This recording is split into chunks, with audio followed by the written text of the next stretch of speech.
प्यारे बच्चों, आशा करता हूं कि आप अपने घर में स्वस्थ एवं सुरक्षित होंगे। आज हम अपनी इस क्लास में अध्याय 3 धातु और अधातु से द्वितीय भाग प्रारंभ करने जा रहे हैं।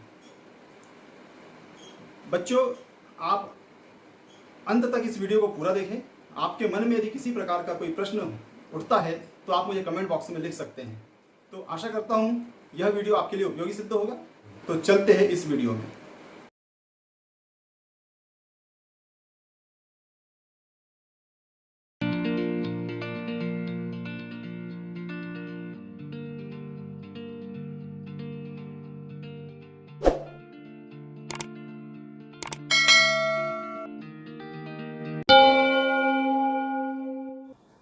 प्यारे बच्चों, आज हम विज्ञान में अध्याय 3 शीर्षक है धातु और अधातु के द्वितीय भाग को प्रारंभ करने जा रहे हैं।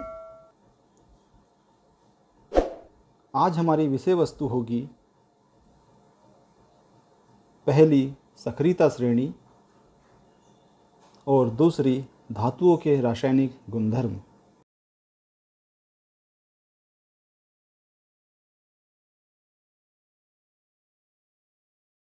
जिस प्रकार प्यारे बच्चों किसी भी खेल प्रतियोगिता में, जैसे कि दौड़ प्रतियोगिता, फुटबॉल, क्रिकेट आदि में शामिल होने वाले सभी खिलाड़ियों की सामर्थ्य अर्थात शक्ति एक जैसी नहीं होती है।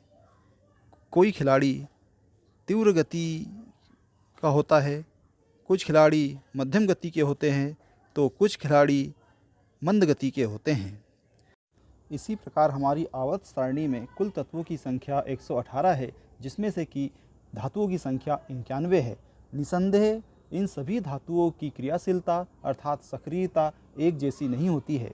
कुछ धातुएं तीव्र क्रियाशील होती है, जबकि कुछ धातुएं मध्यम क्रियाशील होती है और कुछ धातुएं अक्रियाशील होती है।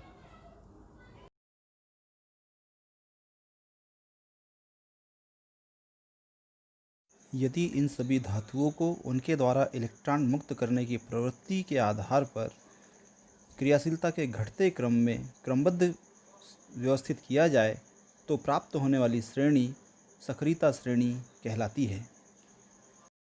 जब धातुओं को इनकी क्रियाशीलता के घटते क्रम में व्यवस्थित किया जाता है तब इस प्रकार श्रेणी प्राप्त होती है। सक्रियता श्रेणी को ध्यानपूर्वक देखने से यह स्पष्ट होता है कि तत्व हाइड्रोजन के ऊपर आने वाली सभी धातुएं अत्यंत क्रियाशील, जबकि हाइड्रोजन से नीचे आने वाली सभी धातुएं मंद क्रियाशील होती है। इस प्रकार यह स्पष्ट है कि सक्रियता श्रेणी में जब हम ऊपर से नीचे की ओर चलते हैं तो धातुओं की क्रियाशीलता की दर घटती जाती है। इस प्रकार सक्रियता श्रेणी में सर्वाधिक क्रियाशील धातु है potassium, sodium, calcium, magnesium, aluminium, zinc, iron, tin और लेड, जो कि हाइड्रोजन के ऊपर स्थित है। इसी प्रकार सक्रियता श्रेणी में हाइड्रोजन से नीचे स्थित धातुएं हैं कॉपर, मरकरी, सिल्वर और गोल्ड। इस प्रकार यह कहा जा सकता है कि सक्रियता श्रेणी में नीचे स्थित धातुएं जैसे कि सिल्वर, गोल्ड और प्लेटिनम इतनी कम क्रियाशील होती है कि सामान्य परिस्थितियों में जल, अम्ल या क्षार के साथ यह किसी प्रकार की रासायनिक अभिक्रिया प्रदर्शित नहीं करती है। इसीलिए इन धातुओं को हम उत्कृष्ट धातुओं के नाम से भी जानते हैं।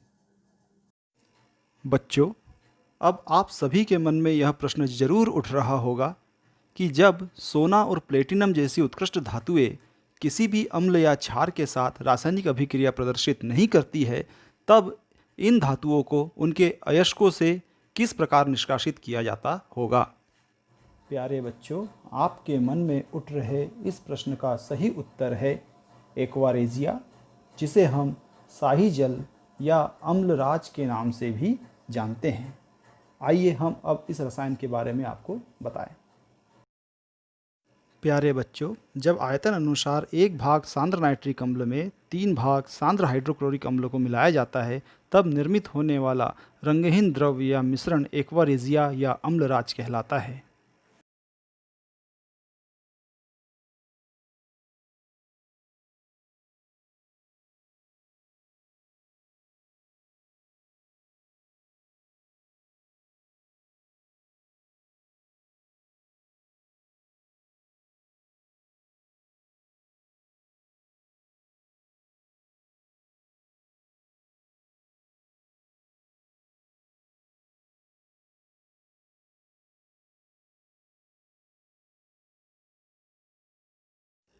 एक्वा रेजिया मिश्रण उत्कृष्ट धातुओं अर्थात राज धातुओं जैसे सोना, प्लेटिनम आदि को गला देता है, इसीलिए इसे अम्लराज भी कहा जाता है।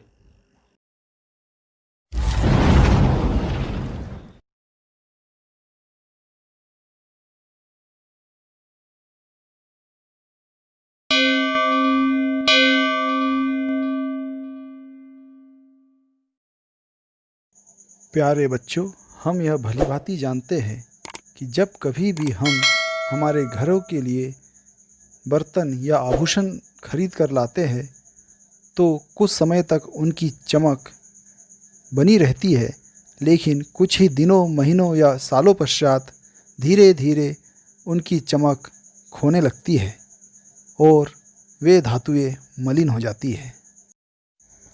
आपने अक्सर अपने बड़े बुजुर्गों से यह भी सुना होगा कि वे हमें तांबा या पीतल जैसी धातुओं के बने बर्तनों में खट्टे पदार्थों का सेवन करने से रोकते हैं, क्योंकि वे भलीभांति जानते हैं कि यदि हम तांबा या पीतल जैसी धातुओं के पात्रों में खट्टे पदार्थ जैसे इमली, टमाटर या दही का सेवन करते हैं तो इनमें उपस्थित अम्ल इन धातुओं से क्रिया कर विषैले पदार्थों का निर्माण करते हैं, जिनके सेवन से हमें नुकसान हो सकता है।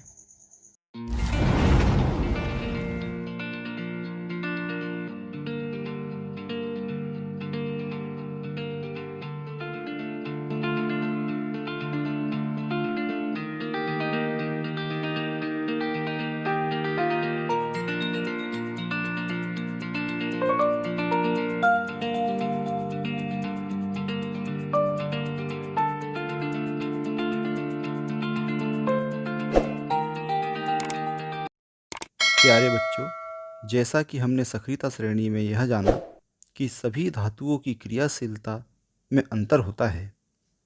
कुछ धातुएं अत्यंत क्रियाशील होती है, जबकि कुछ धातुएं मध्यम क्रियाशील होती है और कुछ धातुएं मंद क्रियाशील होती है। अर्थात सभी धातुओं की ऑक्सीजन के प्रति क्रियाशीलता दर में अंतर होता है। जब उपयुक्त परिस्थितियों में किसी धातु का वायु के साथ दहन या उस धातु की ऑक्सीजन के साथ अभिक्रिया संपन्न होती है तो क्रियाफल के रूप में हमें धात्विक ऑक्साइड प्राप्त होते हैं, जिन्हें इस प्रकार रासायनिक समीकरणों के रूप में लिखा जा सकता है। सामान्यतः सभी धातुओं द्वारा निर्मित धात्विक ऑक्साइड क्षारीय प्रवृत्ति के होते हैं, किंतु कुछ धात्विक ऑक्साइड जैसे एल्यूमिनियम ऑक्साइड एवं जिंक ऑक्साइड अम्लीय और क्षारीय दोनों ही प्रवृत्ति प्रदर्शित करते हैं तथा दोनों ही अम्ल या क्षार के साथ अभिक्रिया करके लवण और जल का निर्माण करते हैं। इसी भांति जिंक ऑक्साइड भी अम्ल के साथ अभिक्रिया करके जिंक क्लोराइड लवण एवं जल का निर्माण करता है तथा क्षार के साथ अभिक्रिया करके सोडियम जिंकेट लवण एवं जल का निर्माण करता है। जैसा कि हमें मालूम है, एल्यूमिनियम ऑक्साइड और जिंक ऑक्साइड को छोड़कर सभी धातुओं के धात्विक ऑक्साइड क्षारीय प्रवृत्ति के होते हैं।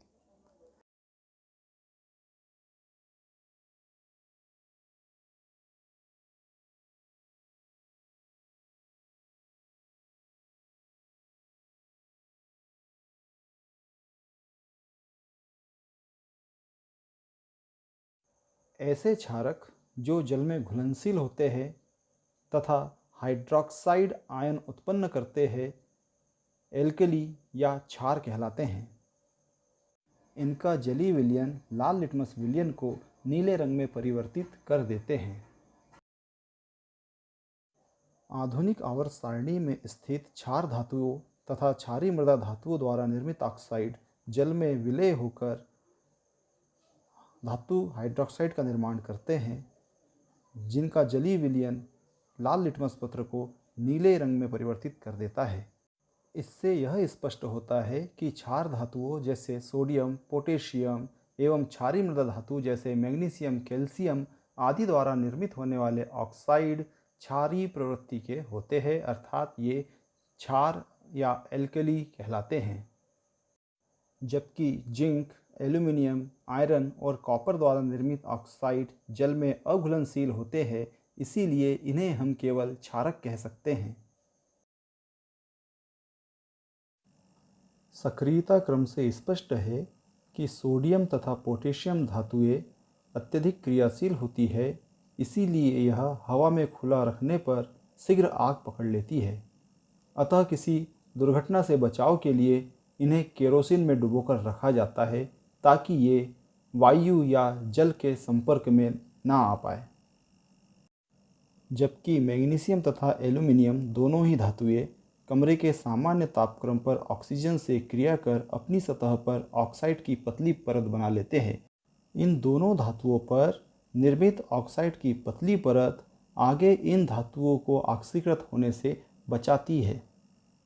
इन दोनों धातुओं का दहन करने के लिए इन्हें गर्म किया जाता है। जिंक धातु को वायु के साथ जलाने के लिए उच्च ताप की आवश्यकता होती है, जबकि लोहे की छड़ या ईंट का दहन नहीं होता, किंतु लोहे के चूर्ण या उसके कणों का दहन संभव है।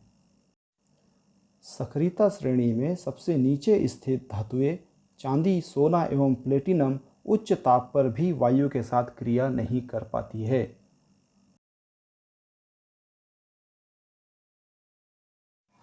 धातुएं जल के साथ क्रिया कर धात्विक ऑक्साइड तथा हाइड्रोजन गैस उत्पन्न करती है।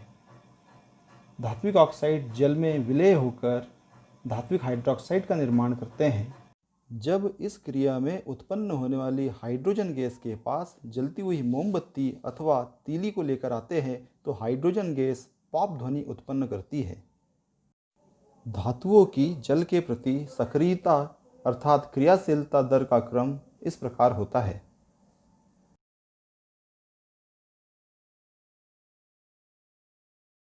धातुओं में इस क्रियाशीलता क्रम को यदि हम ध्यानपूर्वक देखें तो ये तथ्य स्पष्ट होते हैं।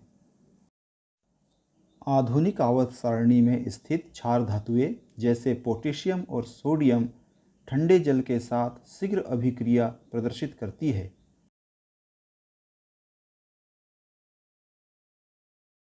धातु और जल के मध्य होने वाली अभिक्रिया के फलस्वरूप संगत हाइड्रोक्साइड, हाइड्रोजन गैस तथा ऊष्मा उत्पन्न होती है। यह ऊष्मा इतनी पर्याप्त होती है कि हाइड्रोजन गैस का दहन कमरे के सामान्य तापक्रम पर पॉप की ध्वनि के साथ होता है।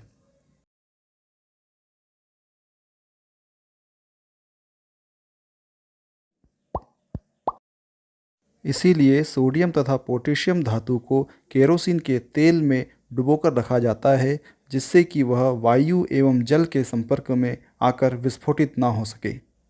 इसी प्रकार कैल्शियम धातु भी जल से अभिक्रिया करती है तथा संगत हाइड्रोक्साइड एवं हाइड्रोजन गैस मुक्त करती है, किंतु इसमें उत्पन्न होने वाली ऊष्मा इतनी पर्याप्त नहीं होती है कि वह वायु के संपर्क में आकर आग पकड़ सके।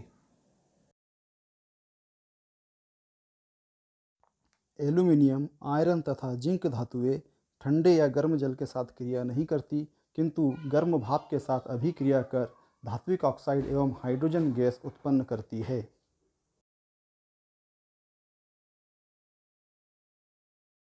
किंतु लेड, कॉपर, सिल्वर तथा गोल्ड ये धातुएं किसी भी परिस्थिति में जल से क्रिया नहीं करती है।